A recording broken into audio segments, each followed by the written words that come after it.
Hello students. तो देखिए, last lecture में हमने अपने चैप्टर पॉलीमर में बात की थी अबाउट किसके बारे में, कंडेंसेशन पॉलीमर्स के बारे में। ठीक है, तो हमने बात की थी अबाउट नाइलॉन्स, जिसे हम बोलते हैं पॉलीएमाइड्स। ठीक है, तो हमने नॉन बायोडिग्रेडेबल जो आपके पॉलीमर्स होते हैं या पॉलीएमाइड्स हैं nylons, that is nylon 66, nylon 610 और नाइलॉन 6 के बारे में बात की थी। ठीक है, नायलॉन 66 जो होता है किससे मिलके बना होता है? एडिपिक एसिड और हेक्सामिथाइलिन डायमीन से मिलके। ठीक है, ये पता होना चाहिए। मोनोमर क्या होता है ये पता होना चाहिए। नायलॉन 610 मिलके बना होता है किससे?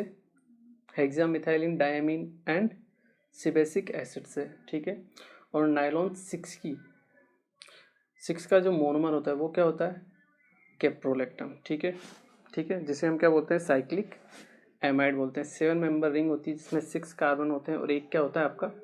नाइट्रोजन होता है। ठीक है, इसके अलावा नायलॉन 2, नायलॉन 6 ये क्या है आपका? बायोडिग्रेडेबल नायलॉन है। ठीक है, पॉलीमर है जिसे हम पढ़ेंगे आगे। क्लियर है? इसके बाद हमने बात की थी पॉलिएस्टर के बारे में। ठीक है, पॉलीएस्टर एस्टरिफिकेशन प्रोसेस किससे मिलके बनता है? एसिड प्लस एल्कोहल से। ठीक है, इसके लिए हम आपका बाई कार्बोक्सिलिक एसिड काम में लेते हैं और साथ में लेते हैं ग्लाइकोल को। ठीक है, एथाइलिन ग्लाइकोल को। ठीक है, तो एस्टर दो टाइप के हमने देख लिए थे आपके। टेरिलीन, ठीक है, जो किस किस से मिलके बनता है? आपके एथिलीन ग्लाइकोल से। ठीक है, उसके अलावा टेरेप्थेलिक एसिड से मिलके बनता है। क्लियर है? उसके बाद ग्लिप्टल एक और हमने देखा था, सेकेंड टाइप का पॉलिएस्टर, जो किस किस से मिलके बनता है आपके? 1,2 कार्बोक्सिलिक एसिड। ठीक है, जिसे हम बोलते हैं थैलिक एसिड। ठीक है, और आपका इथाइलिन ग्लाइकोल। ठीक है, थर्ड जो टाइप था वो बायोडिग्रेडेबल है, PHBV। ठीक है, और उसे हम पढ़ेंगे आगे। ठीक है, और यहाँ तक हमने पढ़ लिया था। क्लियर है? चलिए, आज हम कुछ और पॉलीमर्स के बारे में बात करते हैं जो भी क्या है आपके इम्पोर्टेंट है। तो उसमें सबसे पहले जो आता है दैट इज़ बेकेलाइट। नाम तो आप लोगों ने सुना ही होगा। ठीक है, तो बेकेलाइट कैसे फॉर्म होता है उसके बारे में बात करते हैं। बेकेलाइट बेसिकली फॉर्म होता है फिनोल और फॉर्मेल्डिहाइड की रिएक्शन से। ठीक है, तो इसके बारे में हम बात करते हैं। क्लियर है? चलिए, इसको मैं लिखता हूँ आपके। ठीक है, बेकेलाइट के बारे में बात करते हैं। इसको हम बोलते हैं phenol formaldehyde polymer. Phenol formaldehyde resin भी बोला जा सकता है या फिर फिनोल फॉर्मेल्डिहाइड पॉलीमर भी इसको बोल देते हैं। ठीक है, तो ये दो टाइप का रहेगा आपका। एक तो रहेगा नोवोलेक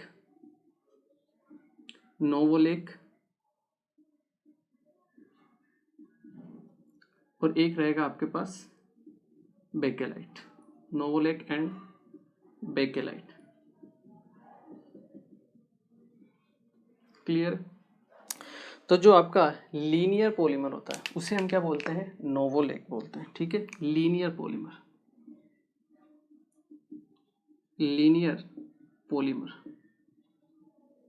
इसका जो यूज होता है वो यूज होता है इसका पेंट्स बनाने में। ठीक है, नेरोलेक पेंट्स आपने सुना होगा, उससे आप इसे याद रख सकते हो, नोवोलेक को। क्लियर है? चलिए, बेकेलाइट की अगर हम बात करें, ठीक है, ये होता है आपका cross linkage polymer. Cross linkage polymer होता है, ये लीनियर होता है।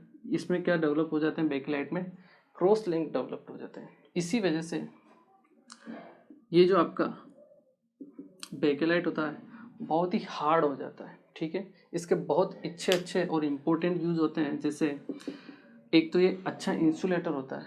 ठीक है, जो आपके इलेक्ट्रिक स्विच होते हैं, इलेक्ट्रिक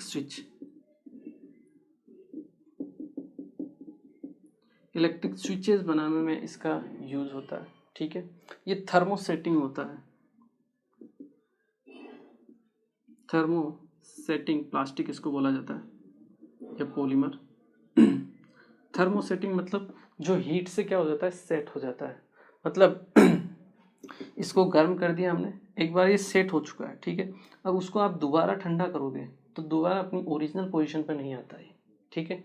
इसे हम बोलते हैं थर्मो सेटिंग। मतलब ये क्या है, हीट के साथ क्या हो चुका है, सेट हो चुका है। थर्मो मीन्स हीट और setting means set, heat plus set. Clear है। दोबारा यूज में, दोबारा ओरिजिनल पोजीशन पर नहीं आएगा, ठीक है। इंसुलेटर होता है, हीट रेजिस्टेंस होता है, ठीक है। जो आपके जितने भी प्रेशर कुकर्स वगैरह होते हैं उनका जो हैंडल होता है, जो हीट से रेजिस्टेंस रहता है, जिसको आप पकड़ सकते हो आसानी से, ठीक है, आपका हाथ नहीं जलता है, वो जो सब होते हैं वो किसके बने होते हैं, बेकेलाइट के बने होते हैं, ठीक है। ये आपका हीट रेजिस्टेंस भी होता है, ठीक है, हीट रेजिस्टेंट, ठीक है। यूज्ड इन वेसल्स और यूज्ड इन यूटेंसिल्स, ठीक है। आपके जितने भी प्रेशर कुकर्स वगैरह, जो फ्राइंग पैन होते हैं, वहाँ पे सब में इसको काम में लिया जा सकता है, ठीक है। तो बेकेलाइट इम्पोर्टेंट है, ध्यान रखना है, ठीक है। तो सबसे पहले हम बात करते हैं नोवोलेक के बारे में, ठीक है। चलिए बात कर लेते हैं नोवोलेक कैसे फॉर्म होता है। लास्ट स्लाइड को आप वीडियो को पॉज करके नोट कर लेना, ठीक है ना। मैं वहीं से आगे स्टार्ट करता हूँ। नोवोलेक फॉर्म कैसे होता है उसके बारे में हम बात करते हैं, ठीक है। फिनोल की रिएक्शन हम करवाते हैं किसके साथ, CH2 फॉर्मेल्डिहाइड के साथ में, ठीक है। H+ हीटिंग, क्लियर है। तो सबसे पहले देखते बनता क्या है। देखिए OH फिनोल कौन सा ग्रुप है, +M ग्रुप है। और मैंने आपको बताया था कि ये क्या होता है, ऑर्थो पैरा डायरेक्टिंग होता है। ऑर्थो पैरा डायरेक्टिंग मतलब जो इलेक्ट्रोफाइल होगा वो किस पोजीशन पर अटैक करेगा, केवल और केवल ऑर्थो फिनोल के रेस्पेक्ट में, OH के रेस्पेक्ट में, और पैरा पोजीशन पर, ठीक है। ऑक्सीजन पर लोन पेयर है, उसने अपना लोन पेयर H+ को डोनेट किया, OH बना, और यहाँ पे कार्बन के ऊपर आ जाएगा आपका प्लस चार्ज, ठीक है। और कार्बन पर प्लस चार्ज आया, उसने इलेक्ट्रोफाइल की तरह अटैक किया किसके ऊपर, ऑर्थो पोजीशन पर। ये कैसे हुआ देखिए, इसको भी मैं बता देता हूँ, हो सकता है आपको समझ में नहीं आए। CH डबल बॉन्ड O, यहाँ से जुड़ जाएगा आपका हाइड्रोजन, और ऑक्सीजन पे आ जाएगा आपका प्लस चार्ज। क्लियर है यहाँ तक। नेक्स्ट स्टेप में क्या होगा, सॉरी एक ही लोन पेयर रहेगा, ठीक है। नेक्स्ट स्टेप में क्या होगा, ये पाई बॉन्ड कन्वर्ट होगा किस में, लोन पेयर में। तो CH कार्बन पर एक बॉन्ड कम हो गया, प्लस चार्ज आ गया, और यहाँ पर आ जाएगा OH, ऑक्सीजन पर फिर से आ गए 2 लोन पेयर, ठीक है। और यह ऐसे बन गया CH2+, और ये हो गया आपके इलेक्ट्रोफाइल। अब ये इलेक्ट्रोफाइल की तरह अटैक करेगा आपके ऑर्थो पोजीशन पर, क्लियर है। ऑर्थो और पैरा दोनों पोजीशन पर क्या कर सकता है, ये अटैक कर सकता है। ऑर्थो पर अटैक करेगा तो इस तरह से कंपाउंड बन सकता है CH2OH, या फिर आपके कंपाउंड इस तरीके से भी फॉर्म हो सकता है, OH CH2OH, या फिर ये भी कंपाउंड बन सकता है आपका, जहाँ पर ये ऑर्थो और पैरा दोनों पोजीशन पर अटैक करे, CH2OH, या फिर ट्राई सब्सटीट्यूटेड प्रोडक्ट भी बन सकता है, OH CH2OH, ये आपका CH2OH, ठीक है। इस तरीके से ट्राई सब्सटीट्यूटेड प्रोडक्ट भी फॉर्म हो सकता है, क्लियर है। तो फिनोल की जब रिएक्शन होती है फॉर्मेल्डिहाइड के साथ, H+ हीटिंग करवाई जाती है, तो ये प्रोडक्ट आपके पास फॉर्म होते हैं, और इनसे ही आपके क्या बनते हैं, नोवोलेक और बेकेलाइट। तो वो कैसे फॉर्म होते हैं उसके बारे में हम बात करते हैं। एक बार आप इसे वीडियो को पॉज करके नोट कर लीजिए, ठीक है। चलिए, तो वो कैसे फॉर्म होते हैं उसके बारे में हम बात करते हैं।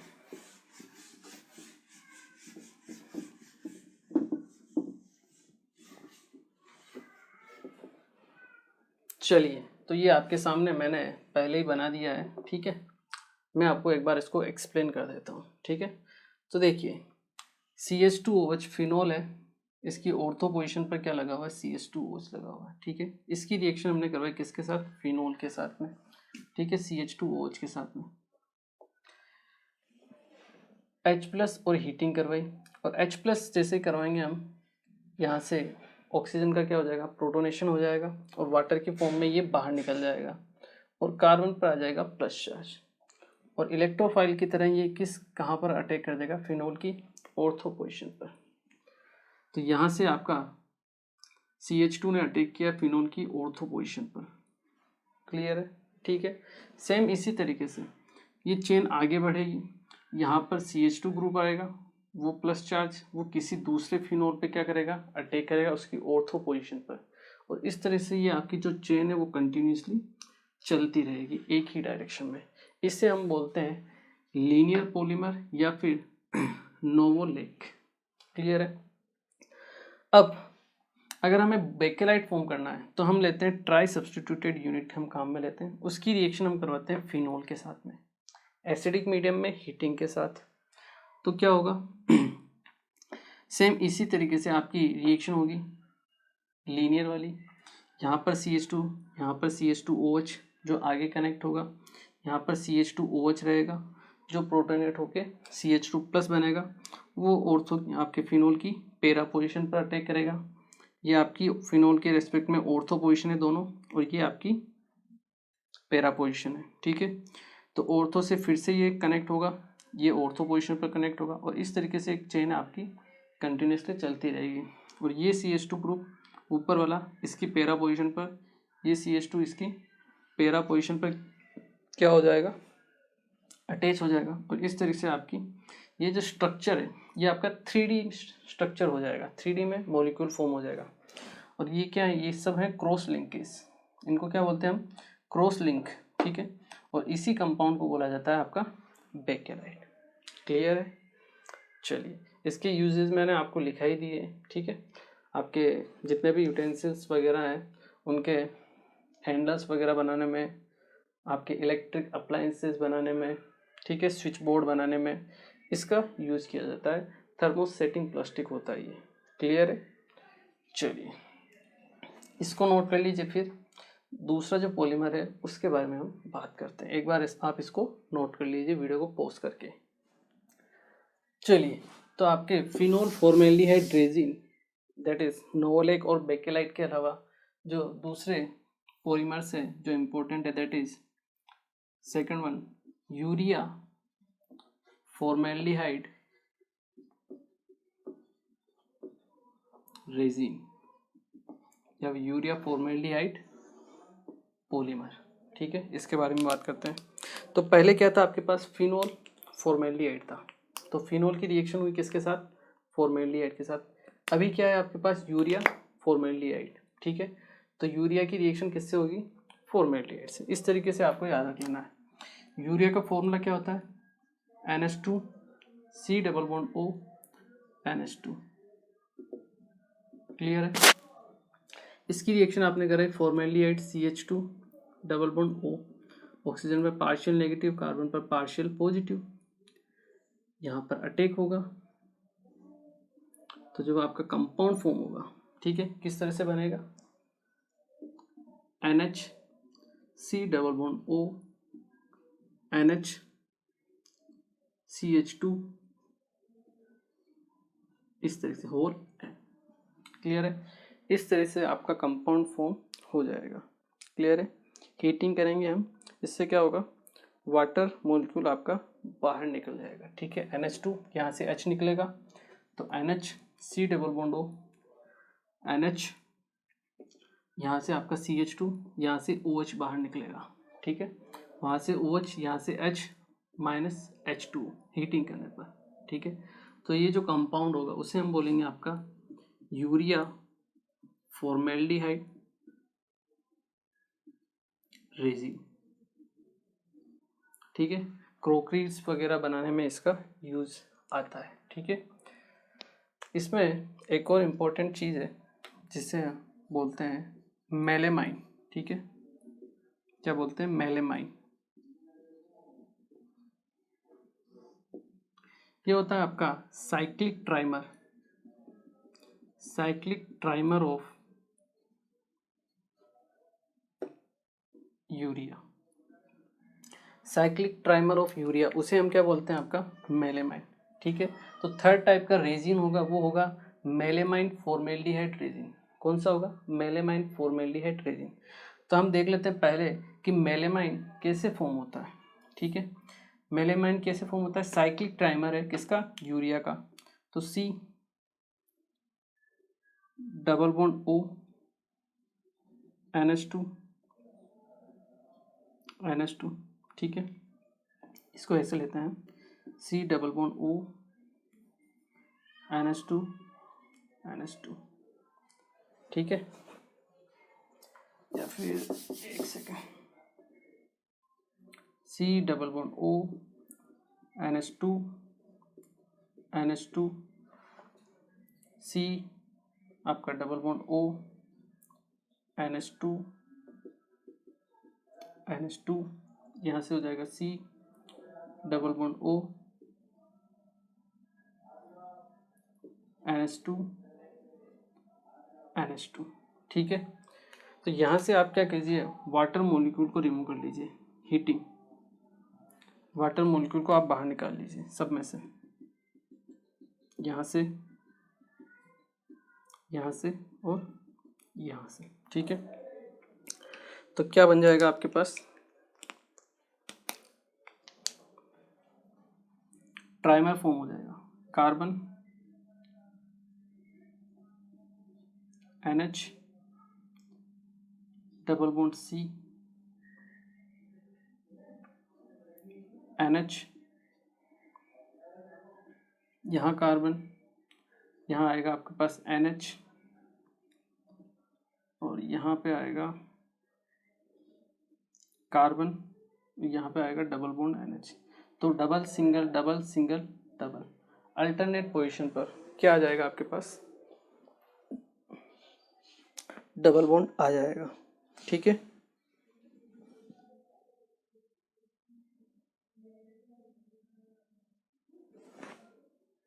क्लियर है?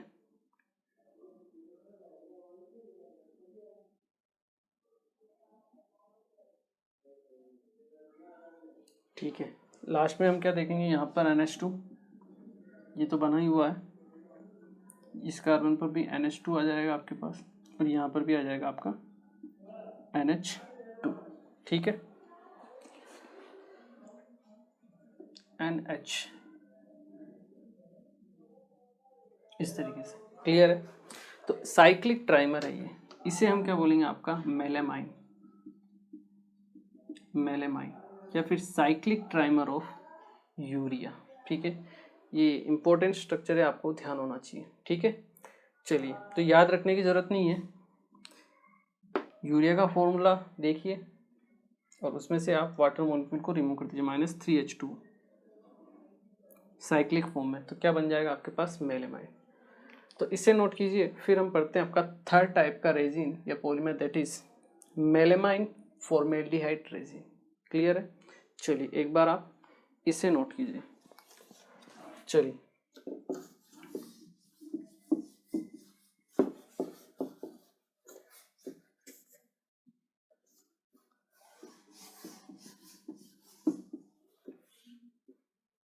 थर्ड जो टाइप है दैट इज मेलेमाइन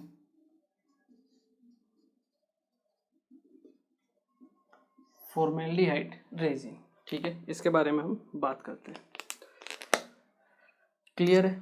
चलिए, तो मेलेमाइन का स्ट्रक्चर तो मैंने आपको बता ही दिया है।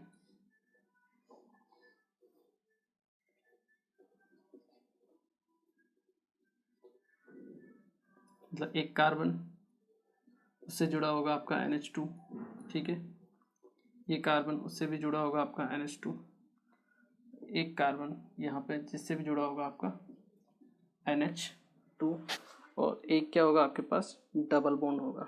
ठीक है, कार्बन और नाइट्रोजन के बीच में। क्लियर है?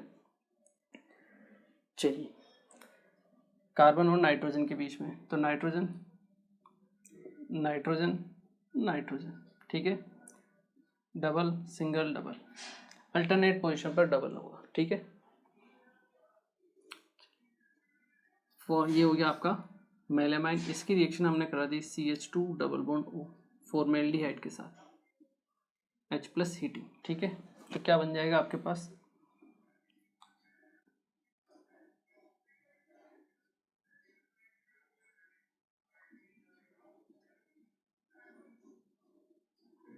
यहाँ से भी आपका आएगा NH जो आगे जुड़ेगा, ठीक है। ये जुड़ जाएगा आपके पास NH CH2 आगे जुड़ेगा, इस कार्बन से भी जुड़ेगा आपके पास NH, ये भी आगे जुड़ता जाएगा। मतलब ये यूनिट जो है आपकी क्या होती रहेगी, कंटिन्यूसली रिपीट होती रहेगी, ठीक है। और डबल बॉन्ड आ जाएंगे इनके बीच में, क्लियर है। इस तरीके से आपका जो स्ट्रक्चर फॉर्म होगा that is melamine formaldehyde resin, इसको बोलेंगे हम, क्लियर है। तो आपको डायरेक्ट याद तो रखना है नहीं, ठीक है। स्ट्रक्चर बन याद रखना है मेलामाइन का, और वो भी याद नहीं रखना है, किसका याद रखना है, यूरिया का। और यूरिया का साइक्लिक ट्राइमर बना के मेलामाइन बना लेना है। ये आपका formaldehyde, tail negative tail positive, same attack होगा, यहाँ से H निकल जाएगा, ये जुड़ जाएगा CH2H, माइनस H2 होगा, वाटर बाहर निकलेगा, ठीक है। चलिए इसे नोट कर लीजिए आप, ठीक है।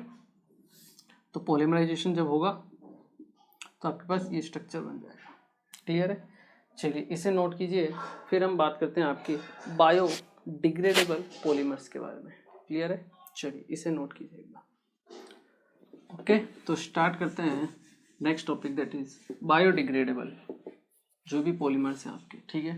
दो पॉलीमर्स मैंने आपके छुड़वा दिए थे बायोडिग्रेडेबल वाले, एक तो था पॉलीएमाइड और एक था आपका पॉलीएस्टर, ठीक है। तो सबसे पहले हम बात करते हैं पॉलीएमाइड्स के बारे में, ठीक है। बायोडिग्रेडेबल पॉलीमर्स, देखो बायोडिग्रेडेबल पॉलीमर्स मतलब वो पॉलीमर्स जिनको जैसे प्लास्टिक्स वगैरह होते हैं, ठीक है, पॉलीथीन वगैरह है, तो उसको क्या आप ज़मीन के अंदर गाड़ दो, ठीक है। तो 100 साल बाद भी आप देखोगे तो वो पॉलीथीन वहीं की वहीं मिलेगी आपको, ठीक है। क्योंकि वो जो आपके अर्थ होती है या मिट्टी जो होती है उसमें जो माइक्रो ऑर्गेनिज्म होते हैं आपके, जो छोटे छोटे बैक्टीरियाज वगैरह होते हैं, ठीक है, वो क्या है उसको डिग्रेड नहीं कर सकते उस थैली को, ठीक है, वो हमेशा रहेगी। तो अभी इसकी वजह से क्या है, प्रॉब्लम्स जनरेट होना स्टार्ट हो चुकी है, और अब एक्शन भी लिए जा रहे हैं, कई जगह पॉलीथीन को बैन किया जा रहा है, ठीक है। तो वेस्टेज बहुत ज़्यादा बढ़ रहा है, ठीक है, क्योंकि उसको हम नष्ट नहीं कर पाते हैं, ठीक है। इसलिए हमें ज़रूरत पड़ती है बायोडिग्रेडेबल पॉलीमर्स की, ऐसे पॉलीमर्स जो क्या हो जाए, नष्ट हो जाए, ठीक है। तो उन्हें हम बोलते हैं बायोडिग्रेडेबल पॉलीमर्स। तो कौन सा पॉलीमर्स रहेगा आपके पास, नाइलॉन जो पॉलीएमाइड था, नाइलॉन 2 और नाइलॉन 6, ठीक है। ये है आपका बायोडिग्रेडेबल पॉलीमर, ठीक है। ध्यान रखना, देखो क्वेश्चंस पूछा जा सकता है which of the following is a biodegradable polymer. तो 4 ऑप्शन आपको मिल सकते हैं, नाइलॉन 6, नाइलॉन 610, नाइलॉन 6 और नाइलॉन 26। कौन सा रहेगा, नाइलॉन 2, नाइलॉन 6, क्लियर है। इसी टाइप के क्वेश्चंस पूछे जाते हैं इनमें से, ठीक है। चलिए नाइलॉन 2 है, इसमें 2 कार्बन होंगे आपके पास, दैट इज ग्लाइसिन, ग्लाइसिन से मिलके बना होता है नाइलॉन 2 मीन्स इसका जो मोनोमर रहेगा वो रहेगा आपका glycine, that is CH2 COOH और NH2, इसे हम क्या बोलते हैं, ग्लाइसिन, ठीक है। और 6 है, इसे हम बोलते हैं, 6 के लिए आएगा एमिनो, जो मोनोमर रहेगा that is amino caproic acid, amino caproic acid, ठीक है, दैट इज CH2 COOH और एमिनो मीन्स NH2। तो amino caproic acid, total carbon हो गए 5 + 1 6, तो 6 2 कार्बन है तो 1 1 ग्लाइसिन, ठीक है। तो इन दोनों के मिक्सचर से आपके पास क्या बनता है, मिक्सचर मतलब रिएक्शन में आपस में मिलाते हैं मोनोमर से, क्या बनेगा आपके पास, पॉलीमर बनेगा। किस तरीके से, देखिए NH2 CH2 C double bond O OH, ये रिएक्शन करेगा किसके साथ, NH2 CH2 whole 5 C double bond O OH। Clear है। तो H प्लस और हीटिंग की प्रेजेंस में, H प्लस और हीटिंग की प्रेजेंस में यहाँ से कंडेंसेशन पॉलीमर होगा माइनस H2, वाटर मॉलिक्यूल बाहर निकलेगा। तो कार्बन से क्या निकल रहा है OH और नाइट्रोजन से क्या निकलेगा H। तो इसकी जो यूनिट बनेगी इस टाइप से बनेगी NH इस तरफ से, then CH2 C double bond O, यहाँ से O, यहाँ से बनेगा NH, फिर CH2 whole 5 C double bond O C double bond N, ये पॉलीमेरिक यूनिट होगी। और यहाँ पे क्या है आपके पास C double bond O NH group है, दैट इज एमाइड, इसलिए हम इसे क्या बोलते हैं आपका पोली एमाइड बोलते हैं। क्लियर है। तो ये है आपका biodegradable polymer, that is nylon 2 nylon 6। तो मोनोमर्स कौन कौन होते हैं, glycine and amino caproic acid. Clear है। चलिए इसे नोट कीजिए। फिर हम पॉलिस्टर के बारे में पढ़ते हैं, बायोडिग्रेडेबल पॉलिस्टर जो हमने एक छोड़ दिया था, दैट इज PHBV।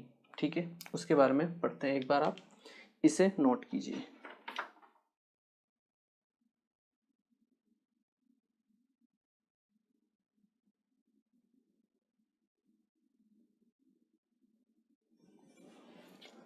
चलिए नेक्स्ट हम पढ़ते हैं पॉलिएस्टर के बारे में, बायोडिग्रेडेबल पॉलिस्टर।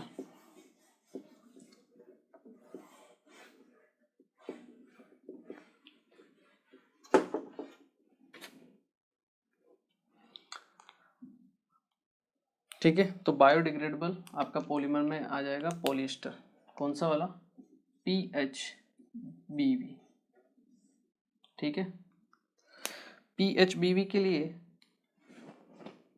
PHBV की फुल फॉर्म होती है, B stands for butyric acid, butyric acid, और V stand for valeric acid, valeric acid. ठीक है, और P स्टैंड फॉर पॉली और H स्टैंड फॉर हाइड्रोक्सी। ठीक है, तो पॉली हाइड्रोक्सी, ब्यूटायरिक एसिड और वैलेरिक एसिड। क्लियर है। तो इसके जो मोनोमर होते हैं that is beta hydroxy butyric acid,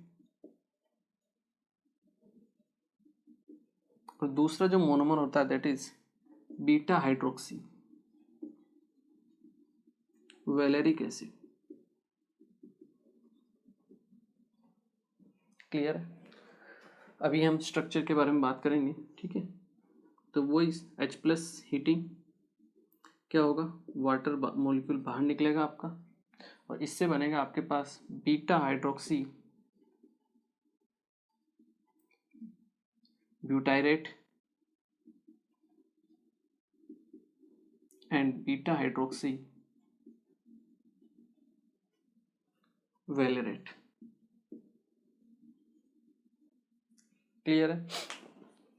तो देखिए स्ट्रक्चर देखते हैं इसके। सबसे पहले butyric acid CH2 CH2 CH2 C double bond O OH। जब 4 कार्बन रिंग होती, 4 कार्बन होते हैं, ठीक है, टोटल 1 2 3 4 कार्बन होते हैं और कार्बोक्सिलिक एसिड होता है, उससे हम बोलते हैं ब्यूटायरिक एसिड। क्या बोलते हैं, ब्यूटायरिक एसिड। ठीक है, और ये पोजीशन है अल्फा, ये पोजीशन है बीटा। इस C डबल बॉन्ड OH के रेस्पेक्ट में ये अल्फा और ये बीटा पोजीशन, और बीटा पर क्या है आपका हाइड्रोक्सी, मतलब OH ग्रुप। तो इसे हम क्या बोलेंगे, beta hydroxy butyric acid. Clear है। सेम इसी तरीके से beta hydroxy valeric acid, valeric acid में होते हैं 5 कार्बन। ठीक है, तो CH3 CH2 CH2 CH2 C double bond O OH, और ये अल्फा ये बीटा, यहाँ पर आ जाएगा आपका OH, तो beta hydroxy valeric acid. Clear है? चलिए, तो इन दोनों का मिक्सचर होगा और मिक्सचर से क्या बनेगा आपके पास, जो यूनिट बनेगी। ठीक है, तो देखिए यहाँ से जाएगा OH और यहाँ से जाएगा H, ये ध्यान रखना। बहुत ही अजीब तरीका है बट यही तरीका है। C डबल बॉन्ड OH से OH जाएगा और हाइड्रोक्सी ग्रुप से H चला जाएगा। ठीक है, सेम इसी तरीके से यहाँ पे OH है तो यहाँ पे जो दूसरा यहाँ से H जाएगा, दूसरा जो एसिड होगा उसमें से क्या जाएगा, वाटर मॉलिक्यूल जाएगा। यहाँ से भी OH रहेगा, वो यहाँ से वाटर मॉलिक्यूल को निकालेगा। सेम इसी तरीके से OH है, यहाँ से OH वो किसी और हाइड्रोक्सी को निकालेगा, हाइड्रोक्सी में से H को निकालेगा और माइनस होगा H2।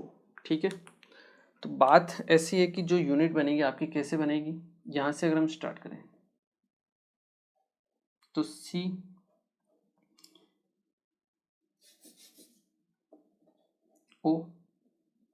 O से जुड़ा हुआ है आपका CH2, CH2 से जुड़ा हुआ है CH3 यहाँ पे। क्लियर है? यहाँ पे एक H आएगा। ठीक है ना, यहाँ पे भी ध्यान रखना H ही, कार्बन की वैलेंसी 4 ही होगी, 5 नहीं होगी। ठीक है, तो ऑक्सीजन से जुड़ा है कार्बन, कार्बन से जुड़ा मिथाइल, कार्बन से फिर जुड़ा हुआ है इधर CH2, फिर C डबल बॉन्ड O, यहाँ से फिर जुड़ेगा आपका ऑक्सीजन, ऑक्सीजन से जुड़ा हुआ है कार्बन और कार्बन से जुड़ा हुआ ethyl group CH2 CH3 H, यहाँ से जुड़ा हुआ है CH2, फिर C डबल बॉन्ड O इस तरीके से, और C डबल बॉन्ड O के आगे क्या है आपका एस्टर O। यहाँ पे ग्रुप कौन सा है, C double bond OR, that is ester, तो ये पॉलीएस्टर की कैटेगरी में। ठीक है, माइनस होगा H2O। तो देखो इस तरीके से आपको याद नहीं रखना है। ठीक है ना, ये तो सब मैं पहले बता चुका हूँ। पॉलीमेरिक यूनिट आपको कभी भी याद नहीं होगी। ठीक है, आपको केवल और केवल जो मोनोमर है वही ध्यान रखना है और उसके बाद आपको उससे बना लेना है। ठीक है, तो बायोडिग्रेडेबल पॉलीमर जो होता है PHBB, दैट इज पॉलीहाइड्रोक्सी और क्या है ब्यूटारिक एसिड और वैलेरिक एसिड। ठीक है, तो ये बनता है, इसके जो मोनोमर होते हैं that is beta hydroxy butyric acid. Butyric acid मतलब 4 कार्बन जिसमें C double bond OH carboxylic acid. ठीक है, और बीटा हाइड्रोक्सी मतलब अल्फा और बीटा पोजीशन पे क्या है hydroxy group that is OHO। Valeric acid मतलब 5 कार्बन की जो रिंग है। ठीक है, 5 कार्बन की जो मेंबर है वो वैलेरिक एसिड, अल्फा बीटा पोजीशन पर OH। ठीक है, तो यहाँ से एक से निकालिए OH और एल्कोहल, एक तो एसिड है और एक क्या है एल्कोहल हो गया, और एसिड और एल्कोहल मिलते हैं तो क्या बनता है एस्टरिफिकेशन होता है, जिससे क्या बनता है आपका एस्टर बनता है। ठीक है, तो यहाँ से OH जाएगा, यहाँ से H जाएगा।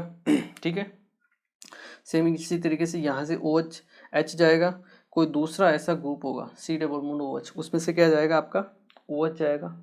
तो देखिए यहाँ से स्टार्ट करें O। ठीक है, क्योंकि H2O बाहर होगा तो O बचेगा। ऑक्सीजन से जुड़ा हुआ है कार्बन और कार्बन से जुड़ा हुआ एक मिथाइल ग्रुप। ठीक है, फिर आगे कार्बन से CH2 C double bond O, यहाँ से ऑक्सीजन जुड़ेगा, ऑक्सीजन से कार्बन, ऑक्सीजन से कार्बन, कार्बन से इथाइल ग्रुप एक है, कार्बन से इथाइल ग्रुप एक है, फिर क्या है कार्बन से CH2, फिर C डबल बॉन्ड O।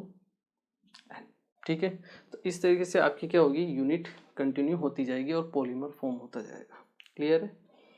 चलिए, तो देखो ये तो पूछने वाले हैं नहीं कोई।